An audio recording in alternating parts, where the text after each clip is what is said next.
Astaghfirullah.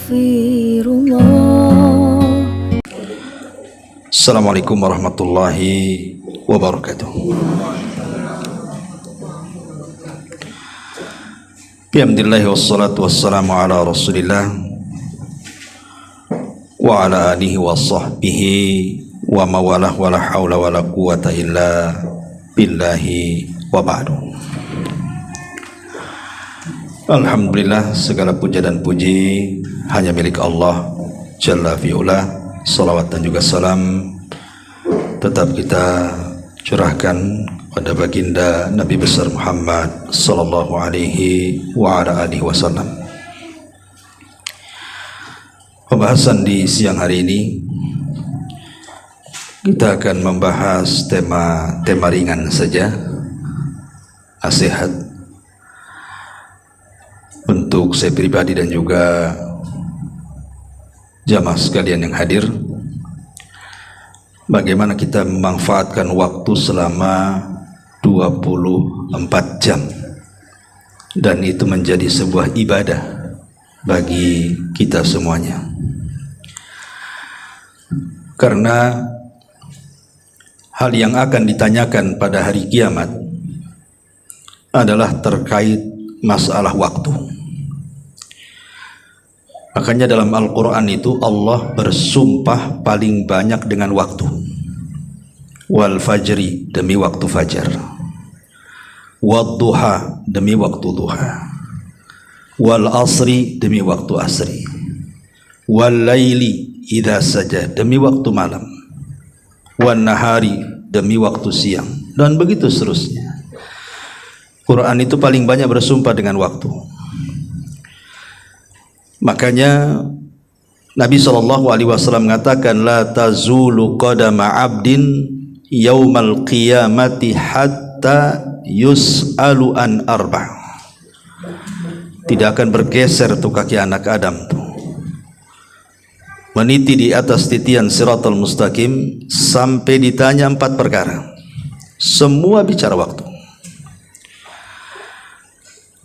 An umrihi fi ma'afna, wa an syababihi fi ma'abla, wa an ilmihi fi ma'amila fi, wa an malihi min aina iktasabahu wa fi ma'anfaqah.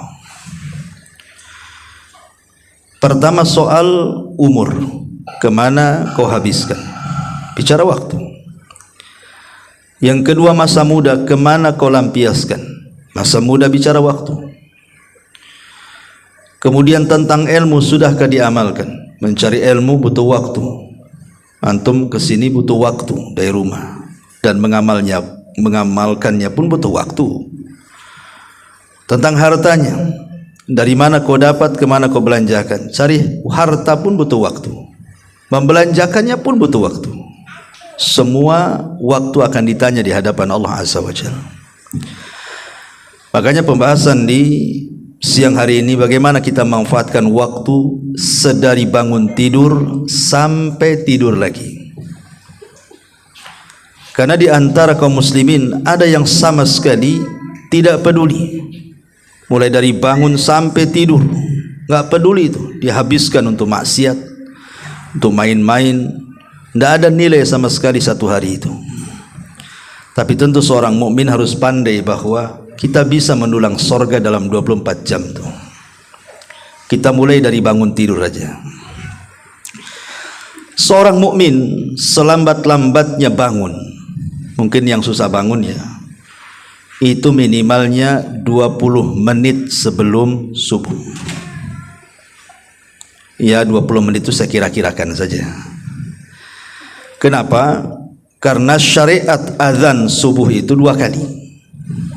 Ada yang disebut dengan azan pertama dan azan kedua. Apa fungsi azan pertama? Membangunkan orang supaya siap-siap sholat subuh. Lah jarak azan pertama ke kedua itu tidak lama. Makanya Nabi SAW mengatakan, "Falyastarih qaimuha wal yastaiqid naimuha." Hendaklah yang sholat malam ketika datang adzan pertama suruh berhenti istirahat. dan yang tidur suruh dibangunkan supaya persiapan sholat subuh. Dari sini selambat-lambatnya seorang mukmin bangun itu di azan pertama. Ya kira-kira 20 menit lah sebelum subuh tuh. Dia harus bangun tuh. Sebab sekarang ini jangan paling selambat-lambatnya kalau jam sekarang jam 7 lah ya. Itu kalau orang-orang umum ya kan. Tapi seorang muslim tidak demikian. Kenapa di azan pertama minimalnya dia harus bangun? Karena di situ banyak pahala yang kita akan dapat. Pertama nih, bangun apalagi kalau sejam sebelum subuh atau 2 jam sebelum subuh lebih baik lagi. Karena kan akan banyak kesempatan di situ untuk memanfaatkan waktu fajar. Pertama, karena pada waktu itu Allah Subhanahu wa taala turun ke langit dunia. Dan Allah Subhanahu wa taala berfirman kepada seluruh hamba-hambanya yang ada di dunia itu, man yad'uni fa astajibala. Siapapun yang berdoa kupastikan kukabulkan. Wa man yas'aluni fa'utiya. Siapapun yang minta kupastikan kuberikan permintaannya. Wa man yastaghfiruni fa'aghfirullah. Siapapun yang minta ampun akan dosa-dosanya kupastikan kuampuni dosa-dosanya. Artinya bahwa itu waktu yang sangat istimewa itu. Dan Allah itu tahu kondisi hambanya. Sebelum kita meminta saja Allah sudah tahu kita mau minta apa. Dan disinilah rahasia yang tersembunyi kepada manusia. Kita kan banyak masalah ya. Hidup kita ini penuh dengan masalah. Kadang-kadang satu masalah tidak selesai datang pula masalah yang lain. Entah masalah kesehatan, entah masalah ekonomi, entah masalah keluarga, entah masalah macam-macam lah. Di rumah, di jalan, di perusahaan, macam-macam masalah itu. Dan Allah itu sangat tahu dengan masalah kita. Karena Dia yang menciptakan masalah. Sehingga Dia paling tahu dengan masalah kita. Jadi kalau seandainya kita bangun tuh di azan pertama atau mungkin sebelum azan pertama atau 1 jam sebelum subuh, maka itu ada kesempatan kita mengadukan masalah kita sebenarnya. Kalau kita ada masalah kesehatan, adukanlah di jam-jam seperti itu. Kalau kita ada masalah keluarga, adukan juga di jam-jam seperti itu. Masalah apa saja, karena Allah loh yang menawarkan, siapa yang minta ku kasih, siapa yang berdoa ku kabulkan, siapa yang minta ampun ku ampuni. Maka ini kesempatan besar, ini kebaikan.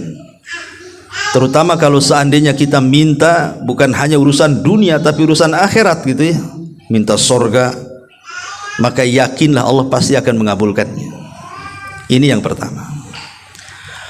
Yang kedua, bahwa orang yang bangun minimalnya di azan pertama atau 20 menit 30 menit sebelum subuh tuh, hakikatnya kita sedang menghinakan syaitan. Kenapa menghinakan syaitan? Karena ada hadis Nabi sallallahu alaihi wasallam di mana Nabi sallallahu alaihi wasallam bersabda dalam hadis yang dikeluarkan oleh Imam Al-Bukhari dan juga Imam Muslim dari Abdullah bin Mas'ud radhiyallahu anhu. Jadi Nabi sallallahu alaihi wasallam, dzukira inda Nabi sallallahu alaihi wasallam rajulun faqila ma zala naiman hatta asbah ma qama ila salati faqala an-nabiy sallallahu alaihi wasallam dzaka rajulun bala syaitan fi udhunihi. Jadi disebutkan di hadapan Rasul seorang laki-laki yang tidak bangun-bangun, tidur saja sampai pagi, dan dia meninggalkan salat, tidak mau salat subuh. Apa kata Nabi sallallahu alaihi wasallam? Hakikatnya telinganya itu sedang dikencingi setan tuh. Ulama ketika membahas apa maksudnya setan mengencingi telinga kita, ada 3 penafsiran para ulama. Yang pertama, maksudnya setan itu sedang menghina kita. Gimana tidak menghina? Telinga dikencingi. Sini saya kencingi telinga antum. Apa enggak marah kan itu? Kurang ajar nih Ustadz nih, masa saya dikencingi? Lah kalau manusia dengan manusia saja wajah kita dikencingi gitu. Kan telinga bagian daripada wajah. Kita marah tuh. Sesama manusia loh ya. Apalagi kalau tiap hari antum dikencingi saya kan, apa nggak ngamuk antum? Ambil parang dibunuh saya. Hari-hari lo kita dikencingi setan, kok nggak marah sama setan? Ini gimana ceritanya? Orang yang tak pernah bangun subuh itu hari-hari udah dihina sama setan, dikencingi hari-hari telinganya. Kok dia diam saja? Maka hakikatnya orang yang bangun itu di adzan pertama, dia terhindar dari penghinaan syaitan. Yang kedua, ada yang mengatakan penafsirannya maksudnya dikencingi setan itu, maksudnya disumbatkan telinganya sehingga dia tidak mudah menerima hidayah dan nasihat. Keras hatinya, tersumbat telinganya, budak bahasanya. Jadi orang yang jarang sholat subuh itu susah menerima nasihat. Karena apa? Telinganya ada dikencingi, jadi budak dia. Susah kalau nasihati itu, keras itu. Susah dapat hidayah tuh orang kayak gitu. Berarti orang yang bangun sebelum subuh maka akan mudah dapat hidayah. Orangnya itu mudah, lembut orangnya. Makanya kalau ibu bapak baca surah Al-Fajri itu, bayangkan sampai Allah jadikan nama lo dalam surat Quran itu surah Al-Fajri, surah waktu fajar. Saking pentingnya waktu fajar itu sampai dijadikan nama surat. Kalau anda buka dalam surah Al-Fajr itu ada ayat, ya ayyatuhan nafsul mutmainnah irji'i ila rabbiki radiyatan mardiyah. Wahai jiwa yang tenang. Artinya bahwa orang yang mampu memanfaatkan waktu fajar itu jiwanya akan tenang. Kita ini kan di dunia itu perlu mencari ketenangan, kan itu surga dunia. Kata Imam Ibnul Qayyim rahimahullahu ta'ala, man lam yadkhulil jannata fid dunya lam yadkhulil jannata fil akhirah. Siapa yang tidak masuk surga di dunia, dia tidak akan masuk surga di akhirat. Ketika ditanya apa yang dimaksud surga dunia itu wahai Imam, dia mengatakan itmi'nanul qalbi, ketenangan hati, itulah surga dunia. Sebab kalau tenang hatinya, ibadah pun tenang. Solat pun tenang, khusyuk, zikir pun tenang, baca Quran pun tenang. Kalau tenang hati, semua bisa diatasi sama dia itu. Tapi kalau rungsep hatinya, ibadah pun tidak akan khusyuk, baca Quran pun tidak akan tenang. Apa yang bisa dilakukan orang yang rungsep hatinya coba, yang nggak tenang hatinya? Berarti orang yang bangun di waktu fajar itu, minimalnya di adzan pertama, Allah berikan ketenangan. Sehingga mudah dapat hidayah karena dia bangun sehingga setan tidak ngencingi terus telinga kita. Ini makna yang kedua. Makna yang ketiga, ada juga yang mengatakan ya hakikat, secara hakikat setan itu mengencingi kita itu. Tapi apakah kencing setan sama dengan kencing antum? Ya kalau betul-betul kayak kencing kita, habislah telinga kita. Ya mungkin kencing setan tidak tahu, seperti setannya aja nggak tahu kita gimana kencingnya. Tetapi di bawah hakikatnya memang setan itu sedang menggencingi. Dan ini bahaya kalau hari ini kencingi setan kan itu. Inilah manfaatnya bangun sebelum fajar itu. Kemudian yang ketiga, ada hadis Nabi SAW yang mungkin kurang lebih semakna, di mana setan itu apabila kita tidur malam-malam, yaqidu syaitan ala qafiyati ahadikum thalath uqadin. Jadi setan itu datang kepada kita setiap malam bawa tali dia, kemudian mengikat tengkuk kita 3 ikatan. Setiap satu ikatan setan akan membacakan mantra di telinga kita, lailun tawilun farkud, malam masih panjang, tidur. Nah, itu mantranya tuh ya, jadi meninabobokkan kita tuh. Nanti diikat lagi, gitu lagi mantranya itu, lailun tawilun, malam masih panjang, padahal sudah jam 7 tuh, masih dibilang malam masih panjang aja tuh. Tidur kan itu, sambil diusap-usap, dimimpikan pula mimpi yang enak di situ. Kemudian yang ketiga, ikatnya juga sama mantranya itu, tapi kata Rasul apa? Fa idza staiqadha wa dzakarallaha in halat uqdatun. Kalau dia bangun di waktu fajar, maka hilang satu ikatan. Ketika dia berzikir kepada Allah habis bangun, alhamdulillahilladzi ahyana ba'da ma amatana wa ilaihin nusyur. Hilang tuh satu ikatan. Wa in tawaddaa halat uqdatun, kalau dia bergegas bangun langsung ambil air wudu, hilang dua ikatan. Wa in shalla, kalau dia salat, in halat uqdatun, hilanglah tiga ikatan itu. Kalau sudah hilang tiga ikatan, karena dia bangun di adzan pertama kan, kemudian dia sholat 2 rakaat sunnah fajar, kemudian disusul dengan sholat subuh berjamaah laki-laki, lalu perempuan di rumah. Apa kata Rasulullah? Ini keajaibannya di sini. Setelah itu, maka kata Nabi SAW, maka hatinya akan menjadi tayyibun nafsi nasyatan, kata Rasul, maka jiwanya akan bersih. Makna jiwa bersih itu tidak ada penyakit hati itu dalam hatinya, tidak akan dendam, tidak akan marah, tidak akan hasad, pokoknya nggak ada penyakit. Dan dia menjadi nasyat. Nasyat itu semangat hidupnya, tahu arah tujuan hari ini mau kemana. Tapi kalau dia kemudian tidak terbangun, ikatannya pula masih terikat di tengkuk dia, kemudian dia bangun selepas subuh dan dia tidak sholat, tidak berzikir, tidak wudu, tidak sholat gitu ya, maka yang terjadi khabithun nafsi, jiwanya buruk. Sebagian ulama mengatakan, apa makna jiwa buruk itu? Jiwanya buruk itu maksudnya akan didatangkan berbagai macam masalah kepada kehidupannya satu hari itu. Terkadang masalah itu datang, dia tidak tahu dari mana, tahu ada masalah saja ya.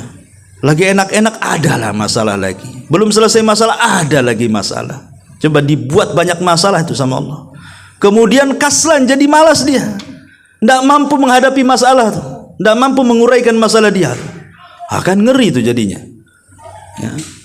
Ma'asyiral muslimin wal muslimat rahimani wa rahimakumullah. Itulah keutamaan kalau kita bangun minimalnya lah, minimalnya itu ya adzan pertama 20 menit sebelum subuh. Karena itu seorang mukmin memang begitu, bangun di adzan pertama tuh. Ya kalau seandainya dia bisa bangun sebelum itu ya lebih baik lagi. Sebelum adzan pertama dia sudah bangun lagi, maka dia akan mendulang banyak pahala. Karena di situ dia bisa ada kesempatan tahajud ya, dan tahajud tahulah keutamanya luar biasa. Dia bisa baca Quran di situ, kemudian dia bisa berdoa di situ, dia memperbanyak istighfar di situ, lengkap dia dapat keutamaan itu ya. Ini bangun, mulai bangun tuh. Nah, kemudian selepas itu bangun, berzikir, berdoa maksudnya, kemudian ambil wudhu, kemudian nunggu subuh.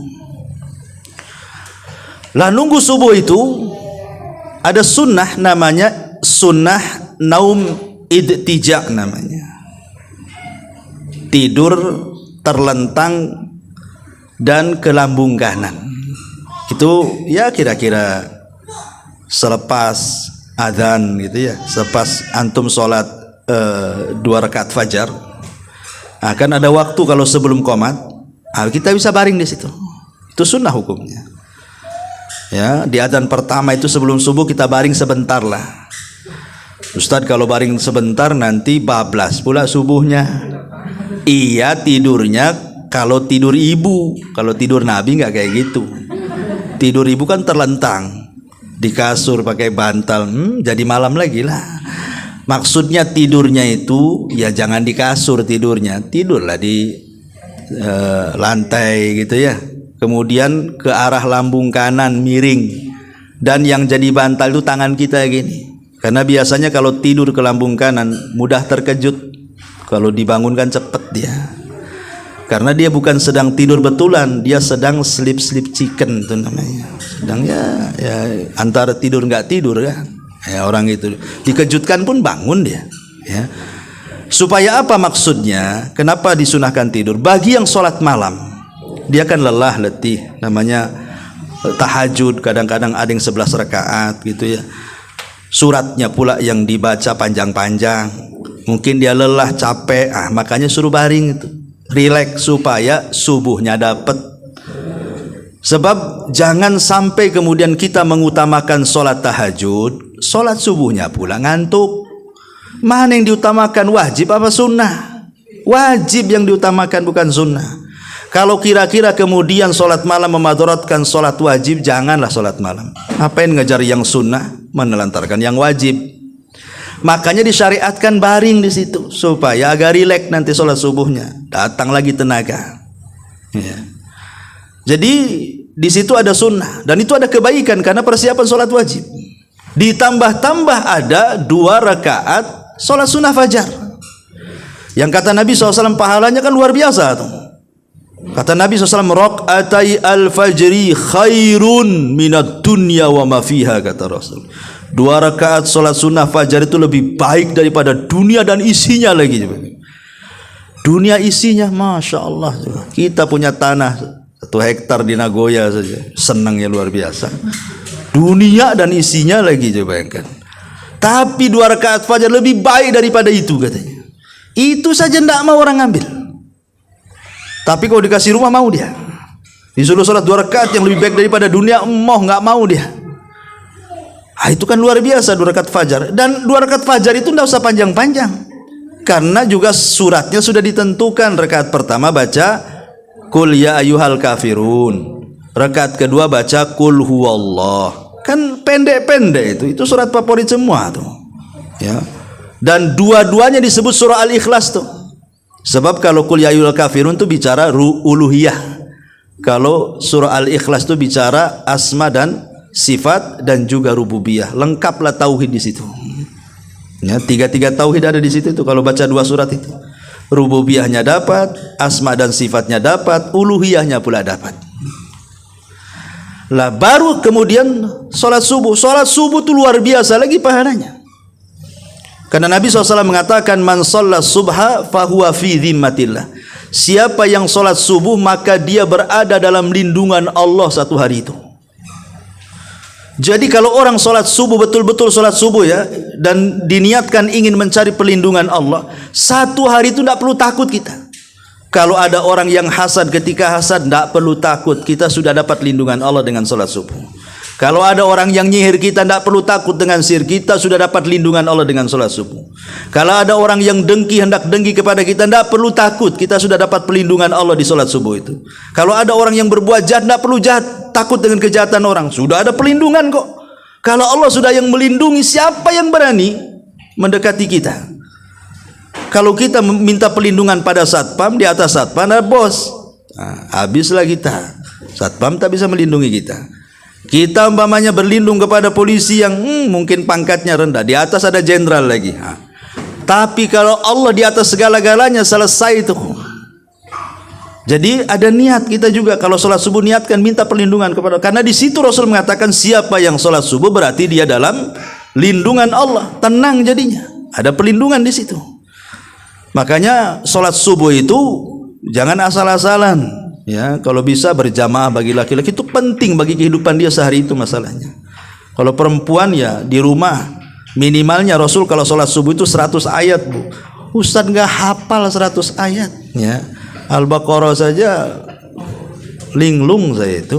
Ya, bisalah diulang-ulang. Pamannya ibu juz amma, hafal lah berapa dari Anas, hafal lah, nggak mungkin nggak hafal. Nanti Anas ke Al-Falaq, Al-Falaq ke Tabats ke Al-Kafirun, terus aja tuh ya, sampailah 100 ayat. Kenapa kemudian dipanjangkan baca Quran di sholat subuh itu? Karena bacaan Quran di sholat subuh itu masyhud, disaksikan malaikat. Inna Qur'anal fajri kana masyhuda. Quran di waktu fajar itu disaksikan malaikat.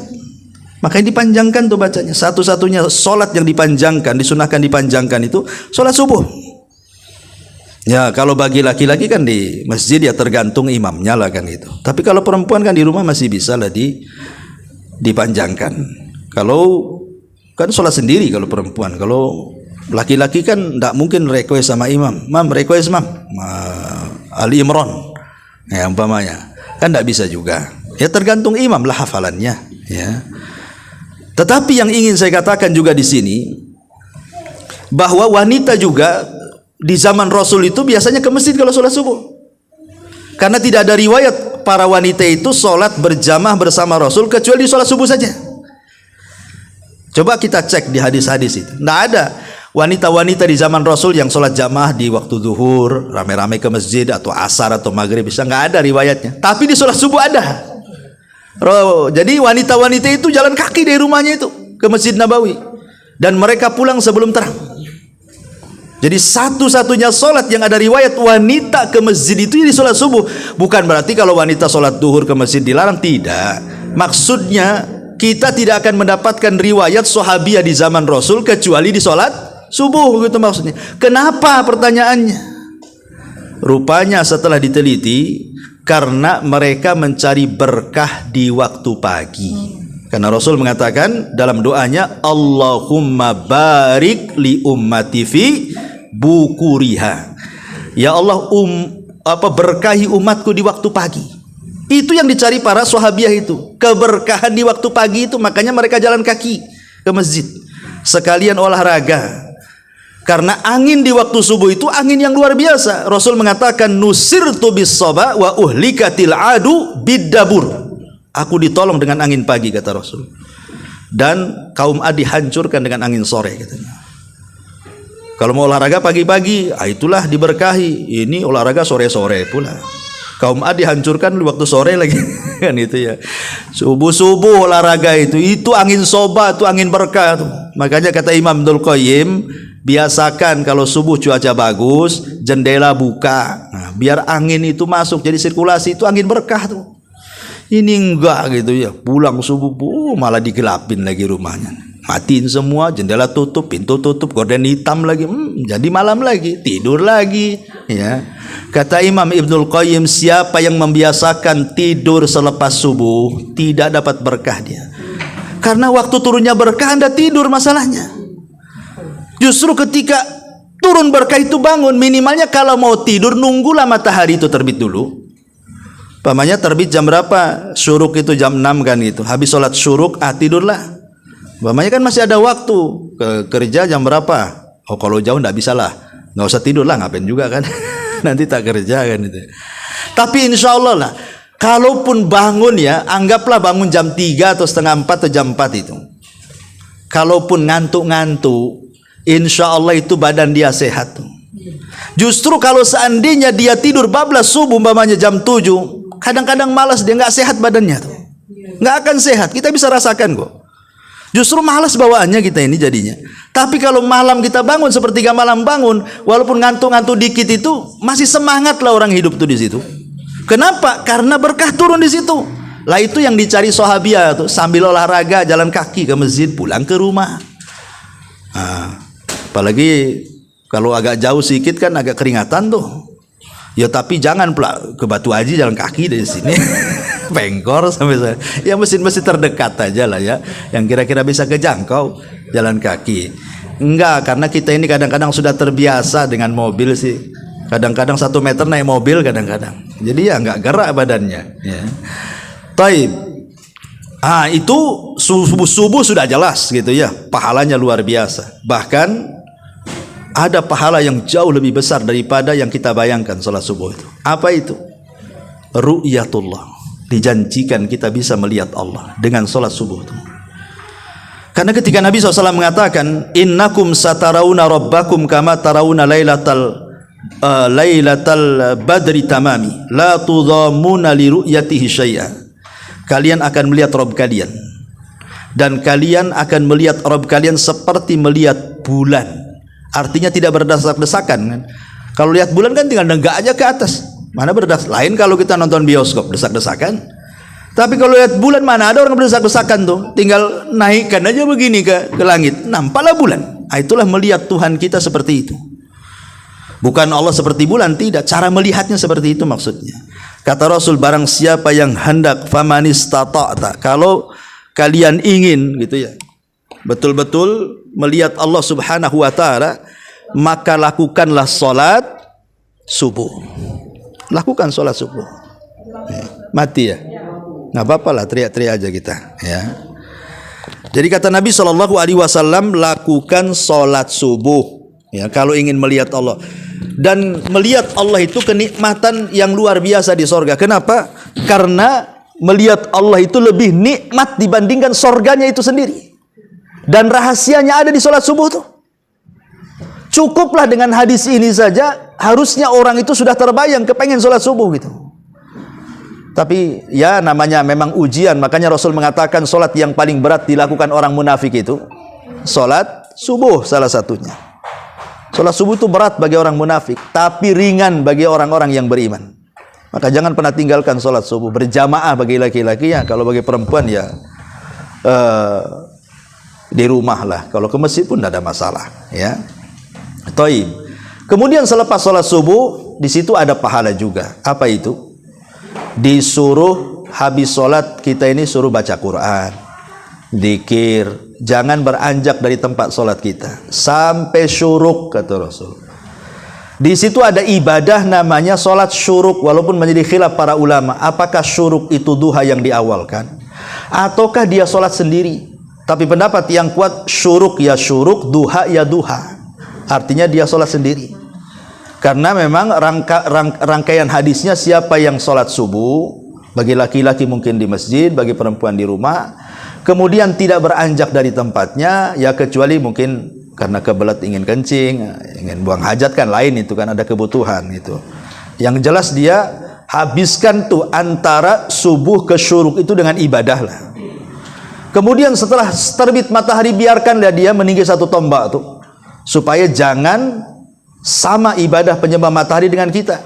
Biarkan para penyembah matahari itu menyembah dulu.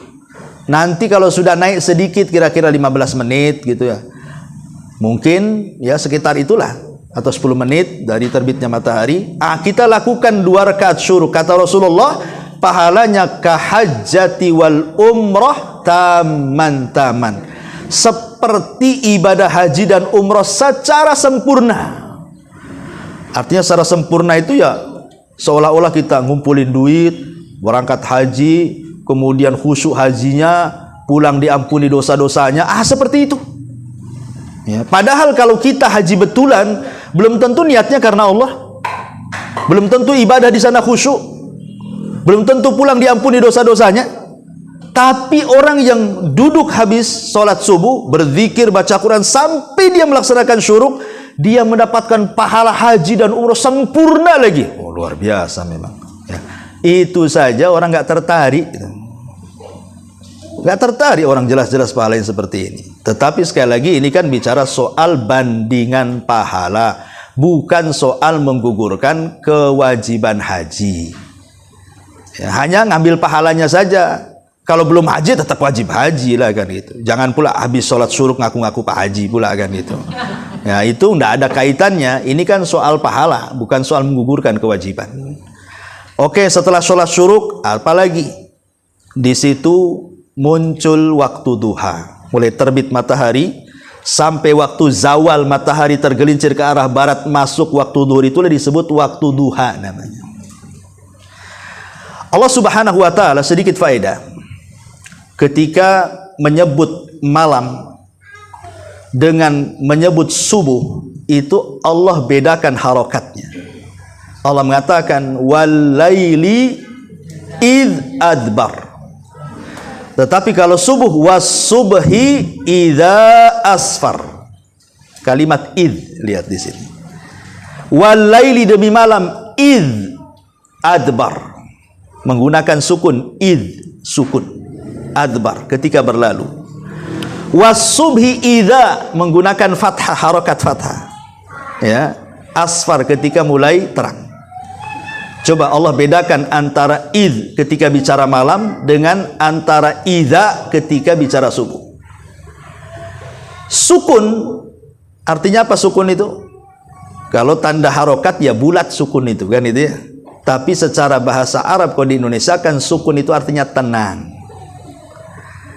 Sementara fathah itu disebut harokat fathah. Harokat itu artinya bergerak. Apa maknanya? Seolah-olah di sini ada isyarat ketika id disukunkan dan ketika idza diharokat fathahkan. Sukun itu artinya tenang, harokat itu artinya bergerak. Artinya malam itu tempat tenang, tetapi subuh itu tempat bergerak. Ya, jangan dibalik. Ya. Ini kalau malam bergerak kemana-mana, subuh pula sukun dia, tenang, tidur. Gimana orang ini? Kayak orang pengantin baru, kalau malam bergerak dia, subuh pula jadi sukun dia, capean. Ini bahaya pengantin baru kayak gini, hilang berkahnya tuh. Jadi, dan kebanyakan memang begitu, membolak-balikan waktu kan. Harusnya malam itu sukun. Sukun itu artinya tenang. Ya, keluarga tidur di rumah dengan keluarganya. Lihat hewan-hewan pun. Kalau malam itu mereka balik ke kandangnya kok. Kambing aja sama kambing di kandangnya. Sapi di kandangnya. Paham tuh binatang itu bahwa malam itu tempat sukun. Manusia yang tak paham masih pahaman binatang. Oh, malam itu tempat istirahat. Dia pula gerak kemana-mana, ke Nagoya, ke Jodo, ke Barelang. Ngapain malam-malam bergerak-gerak gitu? Malam itu tempat bahaya. Makanya kita berlindung dari malam hari, dan Allah katakan min syarri ghasiqin idza waqab. Kita berlindung dari keburukan malam hari. Kenapa? Karena kekuatan jahat itu di malam hari. Tukang sihir kalau nyihir di malam hari. Ya. Kemudian juga hewan-hewan buas yang jahat itu, ular, kalajengking, itu keluar di malam hari. Para pencuri di malam hari, ahli maksiat di malam hari. Kebanyakan kejahatan itu di malam hari. Makanya kita suruh sukun, pulang dulu di rumah sudah, supaya terhindar dari kejahatan. Lah ketika datang waktu subuh, kita disuruh bergerak, harokat. Disuruh bergerak, jangan dibalik gitu ya. Nanti kalau sudah terbit matahari, masuk waktu duha, disitulah waktu orang itu bergerak-geraknya. Kenapa? Allah berikan kesempatan kalian mencari rizki di situ. Ketika waktu duha itu waktu semangat-semangatnya orang. Orang kalau kerja dari duha ke duhur itu semangat tuh. Nanti kalau duhur ke asar itu udah malas. Karena saya punya tukang bangunan nih, kalau pagi semangat kerja itu. Cepat dia masang bata tuh. Kalau sudah duhur ke atas, lembek dia. Kadang turun, duduk istirahat lagi. Artinya itu waktu semangat, itu waktu duha tuh. Karena biasanya waktu duha itu yang ke sawah, yang punya sawah ke sawah, yang punya ladang ke ladang, yang punya warung ke warung, yang punya pasar ke pasar, yang punya kantor ke kantor. Waktu antara terbit matahari sampai duhur itu memang luar biasa itu. Aktivitas manusia mencari dunia. Tapi di situ ada ibadah yang dilalaikan manusia. Apa itu? Duha. Ada sholat duha di situ. Ya. Ulama mengatakan, ketika manusia itu melakukan sholat duha, hakikatnya dia manusia pilihan. Kenapa? Karena dia keluar dari kelalaian manusia mengejar dunia, dia pula keluar mengejar akhirat.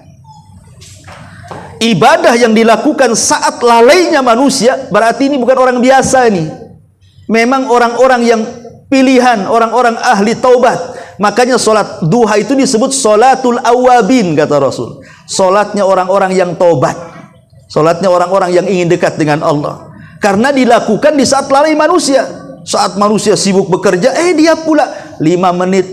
Jadilah, sebentar aja 2 rakaat, jadikan sholat duha itu. Tapi dia dapat pahala luar biasa. Karena kata Nabi SAW, walaupun hadis ini dipermasalahkan, ada yang mensahihkan, ada yang melemahkan. Barang siapa yang sholat 4 rakaat ataupun 12 rakaat, ya, sholat duha di siang hari. Dan ingat, sholat duha itu kan seafdol-afdolnya sholat sunnah di siang hari, yaitu sholat duha. Tidak ada sholat yang lebih afdol di siang hari dari sholat-sholat sunnah melebihi sholat duha. Tapi lihat pahalanya, Allah akan bangunkan bagi dia 1 istana di sorga. Ini luar biasa, ya. Dalam riwayat yang lain, dalam hadis qudsi itu, Allah akan cukupkan dia dari duha sampai sore. Allah cukupkan pahalanya, Allah cukupkan rizkinya. Makanya ada orang-orang awam itu yang mereka berpendapat bahwa kalau ingin lancar rizkinya, banyak-banyak duha. Gitu ya istilahnya kan. Karena ada hadis qudsi yang mengatakan Allah akan cukupkan kehidupannya. Asal kita yakin sajalah dengan Allah Azza wa Jalla kan itu. Kalau ragu-ragu itu namanya suudon dengan Allah. Sementara Allah itu bersangka bersama prasangka hambanya. Kalau hambanya berprasangka baik, Allah akan baik. Kalau berprasangka buruk, ya Allah akan buruk juga. Jadi setiap ibadah itu harus punya prasangka baik. Kalau Allah menjanjikan siapa yang ibadah seperti ini balasannya, yakin dengan itu tuh. Kan harus yakin kita. Mana mungkin kita menyembah zat yang yakin, ibadahnya pula ragu-ragu. Ya. Jadi ini penting, sholat duha itu pahalanya besar. Ya. Kemudian Setelah duha tentu masuk waktu maghrib. Masuk waktu maghrib ini, di sana ada solat yang terkadang dilupakan manusia. Solat sunnah sebelum maghrib. Memang bukan solat rawatib, bukan. Solat sunnah sebelum maghrib itu disebut solat nafilah. Tetapi banyak orang yang melalaikan, terutama kadang-kadang di masjid-masjid itu langsung qomat habis adzan kan, itu nggak dikasih kesempatan lah orang itu untuk solat kan. Alasannya apa? Solat maghrib itu pendek waktunya. Kata siapa pendek waktunya? Dari maghrib ke isya itu ada 1 jam juga tuh. Kalau hanya kasih kesempatan umpamanya 15 menit atau 10 menit tuh solat sunnah maghrib kan bisa sebenarnya. Karena waktunya juga ada 1 jam, karena sampai maghrib asyafaq al-ahmar, sampai hilang tuh safaq ahmar tuh, masuk waktu isya kan gitu. Artinya di sini bahwa di situ ada solat sunnah juga 2 rakaat, disebut solat nafilah. Oh ya, sebelumnya solat duhur juga ada solat rawatib kan, 4 rakaat sebelum zuhur. Nah, itu pahalanya besar tuh. Dibangunkan istana juga di surga itu kalau menjaga solat 4 rakaat sebelum duhur tuh. Kemudian solat 2 rakaat setelah duhur juga banyak juga pahalanya tuh. Ya. Nah, kemudian baru bicara solat maghrib. Asar dulu. Oh, udah maghrib pula kan itu. Asar belum dibahas sudah maghrib. Diloncat kita kan. Maunya kalau puasa biar cepat buka tuh.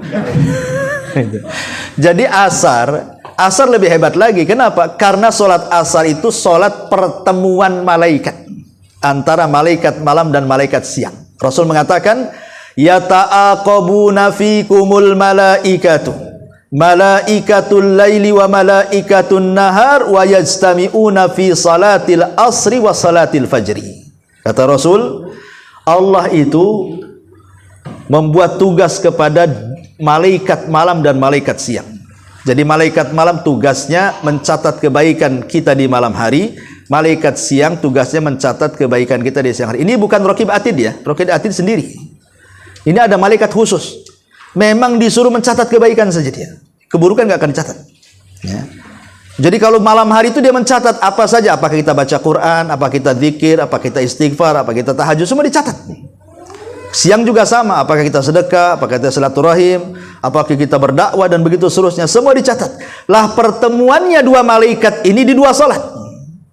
Pertama salat asar, nanti malaikat siang ini nanti di salat asar ketika manusia sedang salat dia naik ke atas. Kemudian salat yang malaikat yang bertugas di malam hari turun dia ketika malaikat yang bertugas di siang hari naik. Begitu juga salat fajar tuh. Dari sini kita tahu bahwa salat asar itu memiliki 2 pahala. Kenapa? Karena dicatat 2 malaikat. Malaikat malam nyatat, malaikat siang nyatat. Kalau duhur cuma 1, malaikat siang aja yang nyatat. Ya. Kemudian subuh 2 dicatat malaikat malam dan malaikat siang. Isya 1 dicatat malaikat malam, maghrib 1 dicatat malaikat malam. Berarti yang memiliki 2 pahala 2 salat, subuh dan asar, dicatat 2 malaikat. Dari mana kita tahu dicatat 2 malaikat? Karena ketika malaikat siang dan malaikat malam naik, Allah bertanya kepada 2 malaikat ini, ma taraktum ibadi, sedang apa kau tinggalkan hamba-hambaku? Maka mereka mengatakan, atainahum wa hum yusallun wa taraknahum wa hum yusallun. Kami datang mereka sedang salat, kami tinggalkan pun mereka sedang salat.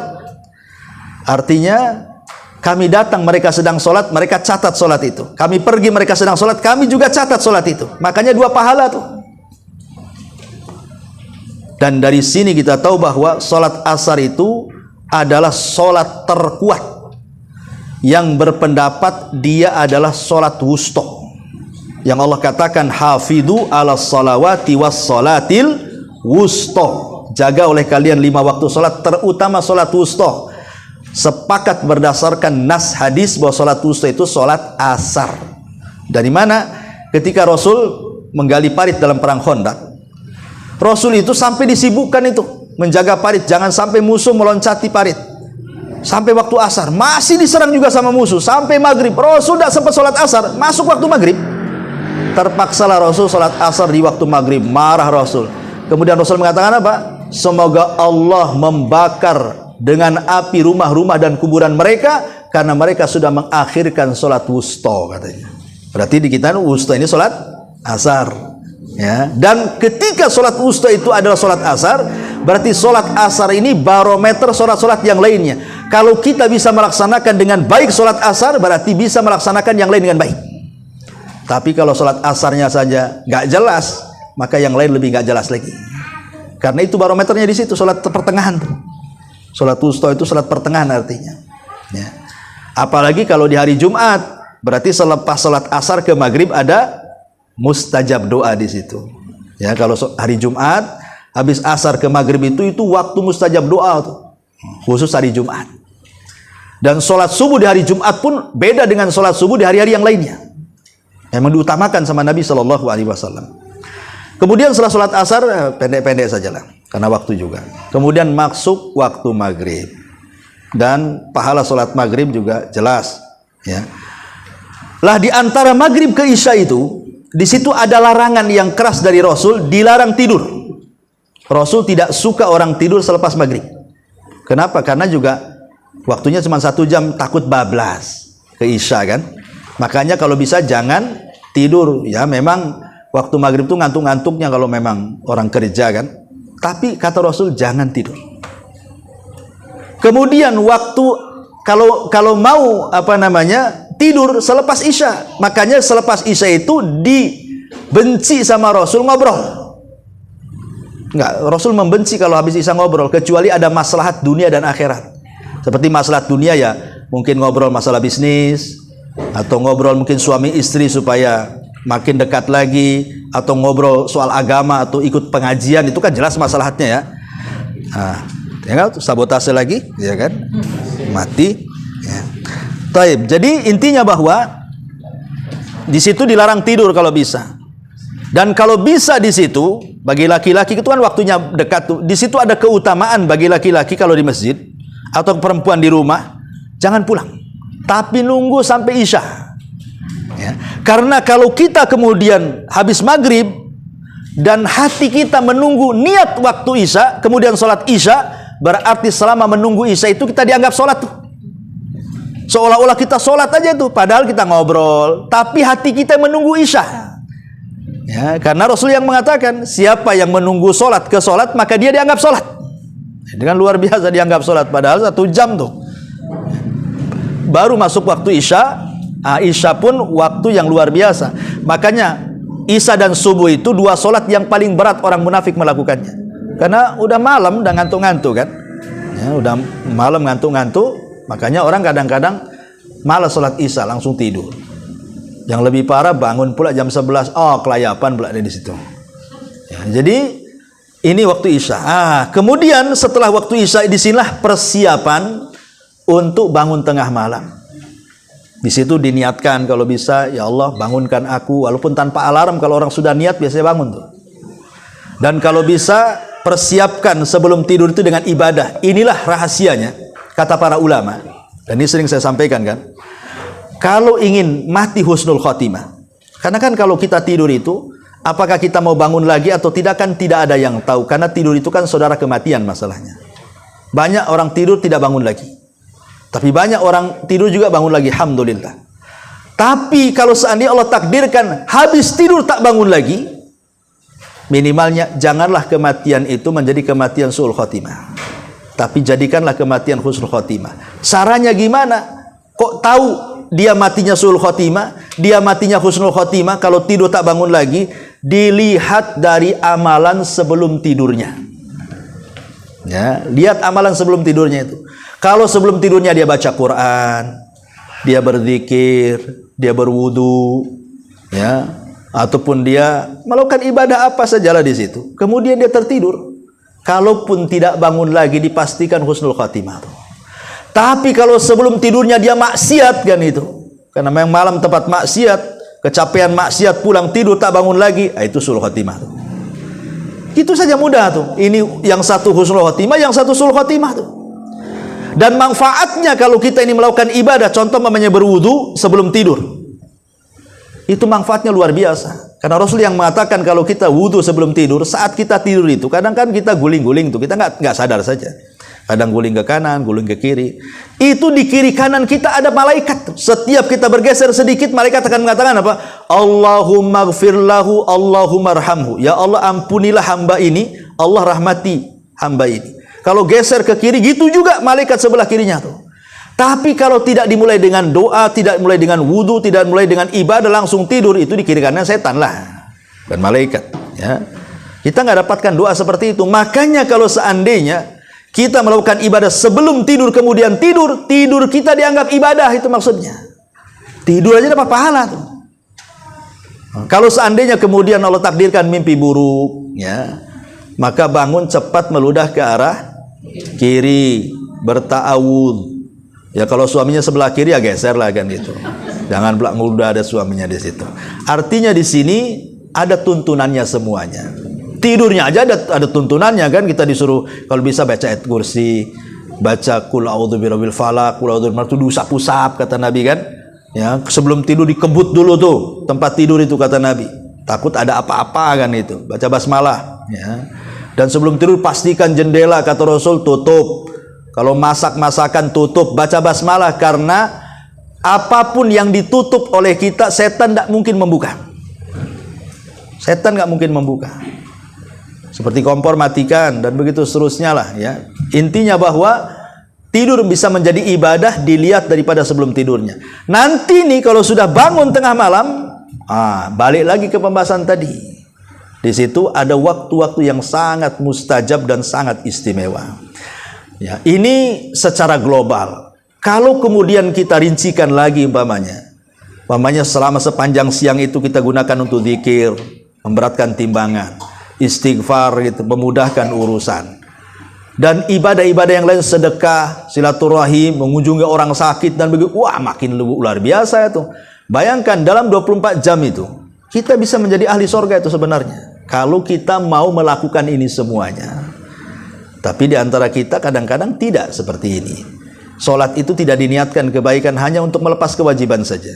Nah, sehingga akhirnya beratlah melaksanakan salat kalau itu niatnya. Wallahu a'lam bishawab. Ini di antara sekilas nasihat saya ya. Nah, kalau saya sebutkan dalil-dalilnya walaupun sudah ditulis mungkin tidak akan selesai sampai jam 1 ya. Makanya sampai di sini saja, kita buat tanya jawab saja, silahkan. Karena saya dan jamaah nampaknya sudah ngantuk. Kalau udah manggut-manggut itu ada tanda tuh. Tapi ngantuknya orang ngaji insya Allah dapat pahala. Tapi jangan ngorok saja ya. Ya masih ngantuk, masih dengarlah suara saya kan. Kalau udah ngorok bahaya. Iya. Wallahu a'lam. Silakan. Ini misalkan kita menjelang subuh, kita sekitar 10 menit menjelang subuh zikir-zikir gitu. Tapi kita nggak baring kan, tapi kita terlelap gitu. Itu sah nggak ya? Kita batal nggak tidurnya kita? Nggak baring nggak masalah, baring kan sunnah saja. Ibu tidur? Terlelap gitu loh. Terlelap kemudian bablas? Enggak, terbangun karena ada maksudnya wudunya batal nggak gitu? Wudu, tidur itu apa membatalkan wudu atau tidak? Ini khilaf ulama. Ada yang mengatakan tidak membatalkan wudu secara mutlak, ada yang mengatakan membatalkan wudu secara mutlak, ada yang memerinci. Dan ini pendapat Ibnu Taimiyah dirinci.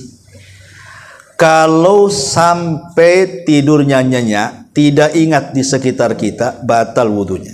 Kenapa? Karena bagaimanapun al-ainu wika'ud dubur. Jadi mata itu ada hubung kait dengan lubang dubur. Jadi kalau mata kita terpejam, lubang dubur pula terbuka. Kalau mata kita tertutup, lubang dubur terbuka. Kalau mata kita terbuka, lubang dubur tertutup.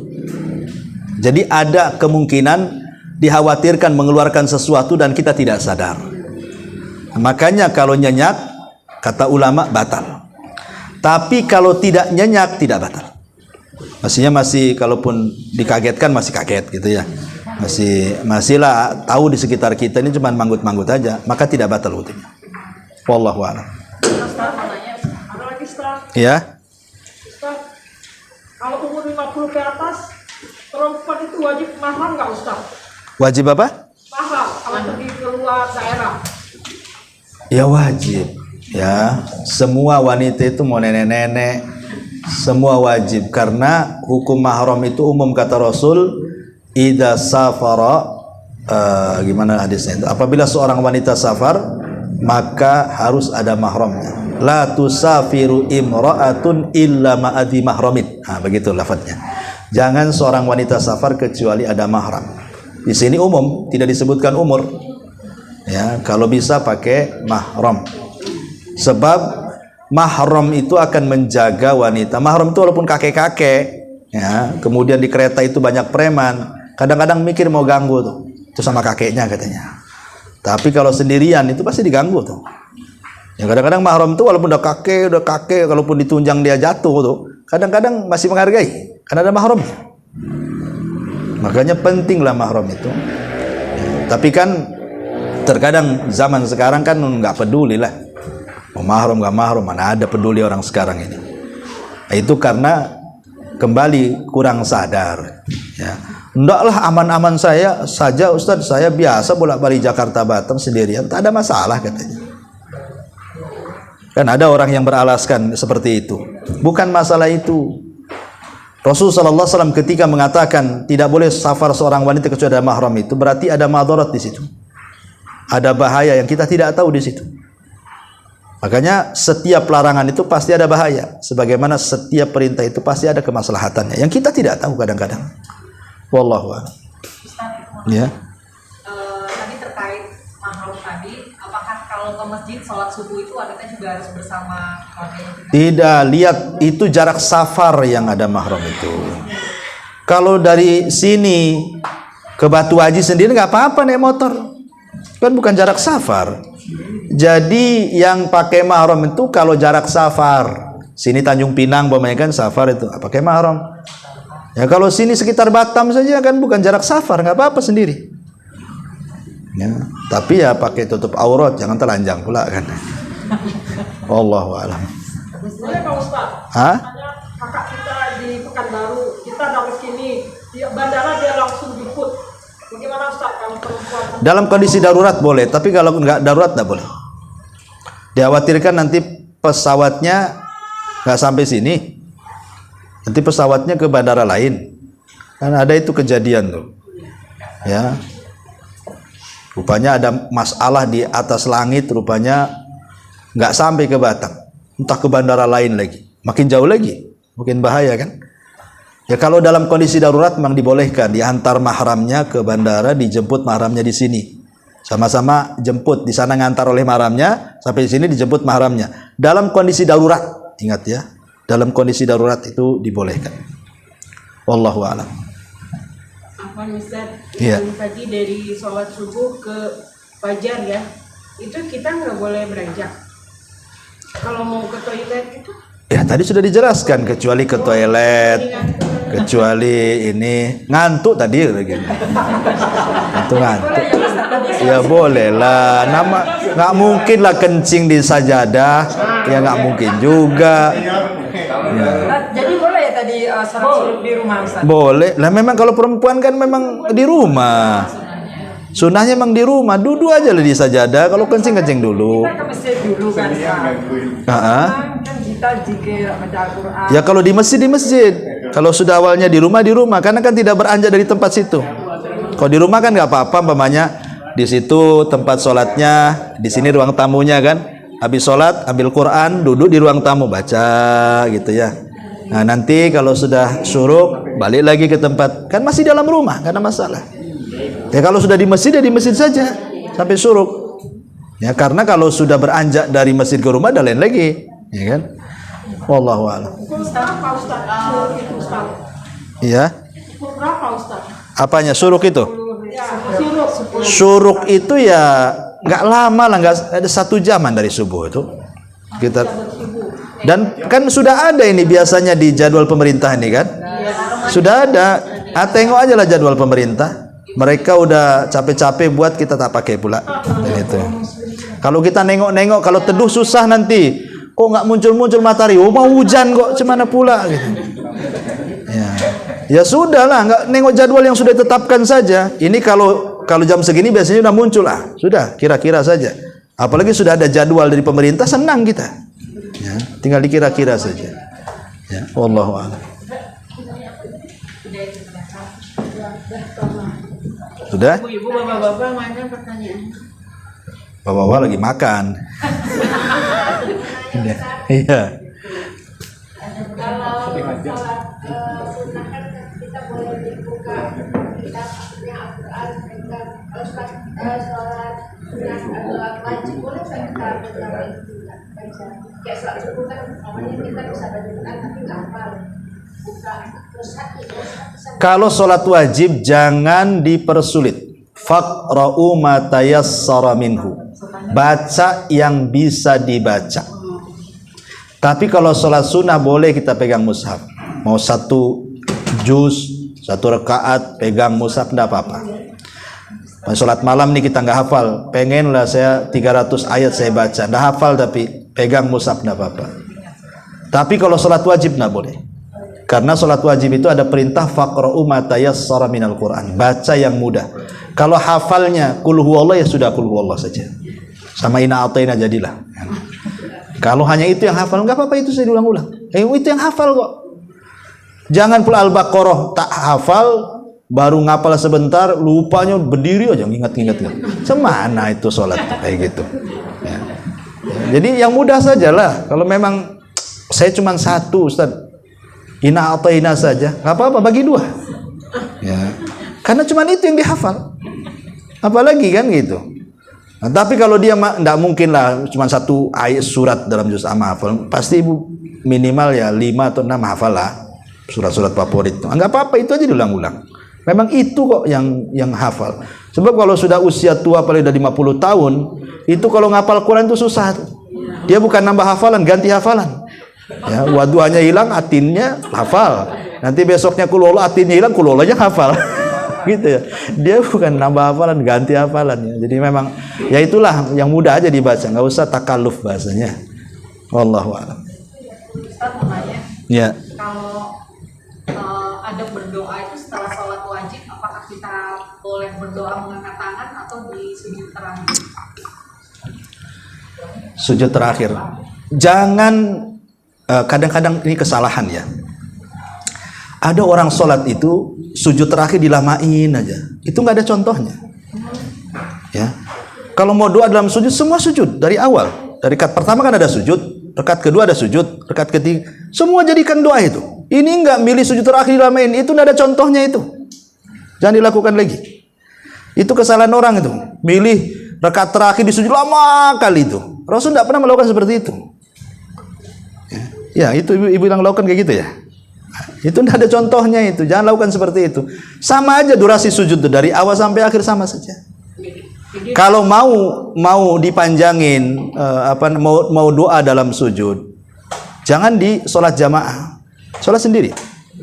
Mulai dari rakaat pertama ada sujud, itu doa lagi. Nanti ketemu sujud doa lagi, ketemu sujud doa lagi, kan gitu. Jangan diambil sujud terakhir gitu, nggak ada contohnya.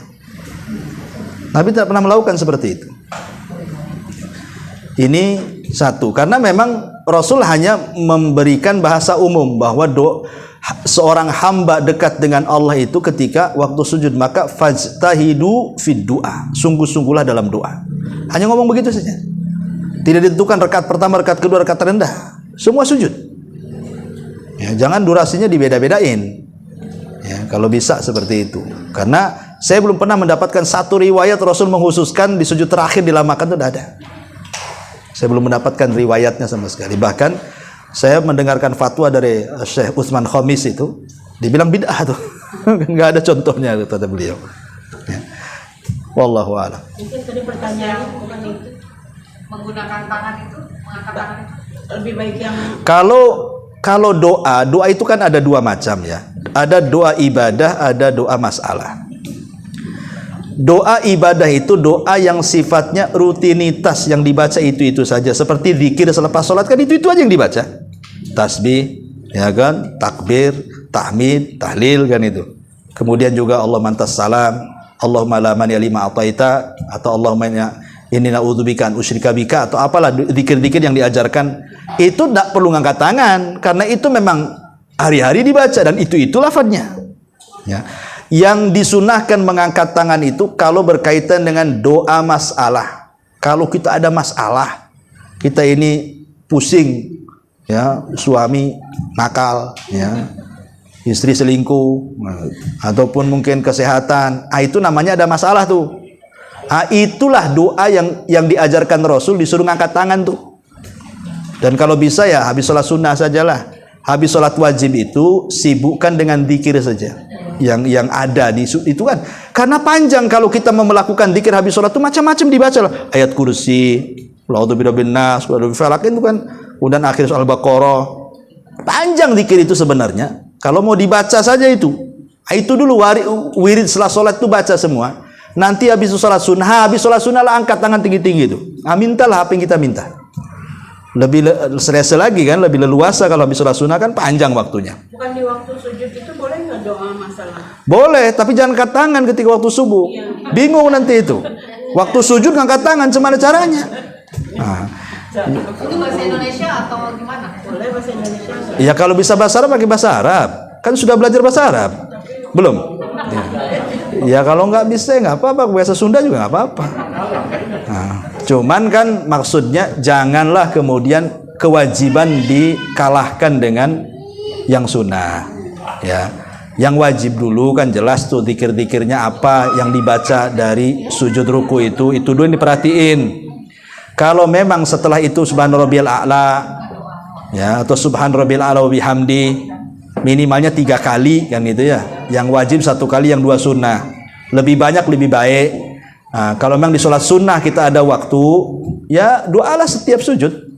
Dari mulai rakaat pertama, rakaat kedua, jangan dikhususkan. Yang jelas mengkhususkan doa di sujud terakhir itu tidak ada dalilnya. Sepengetahuan saya, wallahu a'lam. Bahkan saya mendengar tadi fatwa dari Syekh Utsman Khamis kalau tidak salah, dia mengatakan tidak ada contohnya mengkhususkan doa di sujud terakhir itu. Kalau mau di semua sujud sajalah. Malah kalau di semua sujud kan bagus, berarti kan diulang-ulang doanya. Karena Rasul itu kalau berdoa diulang 3 kali. Itu sunnahnya doa tuh. Diulang 3 kali. Wallahu a'lam. Ya, cukup sudah 11:30. Subhanaka bihamdika asyhadu an la ilaha illa anta astaghfiruka wa atubu ilaik. Allahu ta'ala.